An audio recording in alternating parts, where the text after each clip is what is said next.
Hi there, Life Coach Carey Bailey here, and it's time for today's tip and trick.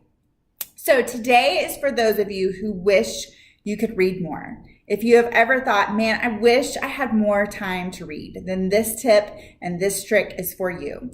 So 3 years ago, on my 40th birthday, I was revisiting my have, do, be list. That's how I create goals, as I have a list that's the things I would like to have, a list of the things I would like to do, and a list of the things I would like to be. And then I revisit that yearly on my birthday. So that year in my B column, I added, I would like to be more of a reader. And sure, I read a few books a year, but I always had that stack of books by my nightstand. And I was like, oh, I feel guilty. I so want to read them and I don't get to read them.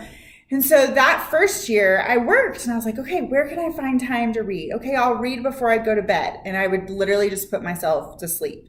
Okay, I'll read when I wake up for 30 minutes before I do anything. That didn't work for me. I had too many things like calling my name in the morning. And so it just wasn't happening. I wasn't creating any change.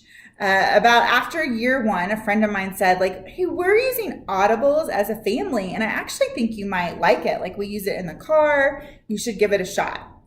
I totally dismissed it. I was like, no, I'm a paper and pen girl. I like to take notes. I like to doodle. I like to highlight. Like, sorry, just not going to work for me, but thank you very much.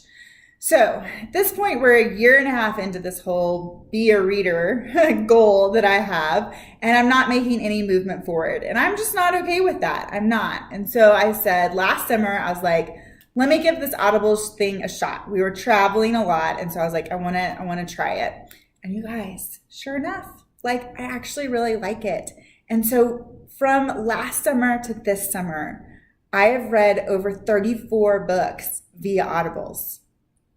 You guys, that's going from like 2 to 3 books a year to 34 books. That's more than 2 books a month. And then there's the hardbound books that I did read too. So that is a dramatic change. And while it is not ideal, like, I still miss taking notes.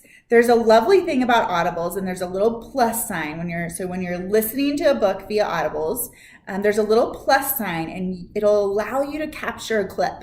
So if I hear something and I'm like, oh, I really want that. Like, that's a really good quote. Then I just push the plus sign and it saves it for me. And then I can go back and I store all of them on like an O-ring with note cards. And I just put the quotes from the book that I'm like, I want to hold on to those. Those are so good. So you guys, I listen to Audibles most of the time in the car, driving to and from places. I listen to it while I put my makeup on. I listen to it while I prep dinner. And that's how I've moved from being a non-reader to being a reader. And so while, again, not my ideal circumstance, it has moved me into a place where I can say, I'm a reader. I read. So if you have ever thought, man, I wish I had more time to read, I wish I could be a reader, then I would really encourage you to give the Audibles app a try. All right? Thanks so much for joining me, and I will see you next time for tips and tricks. Bye, y'all.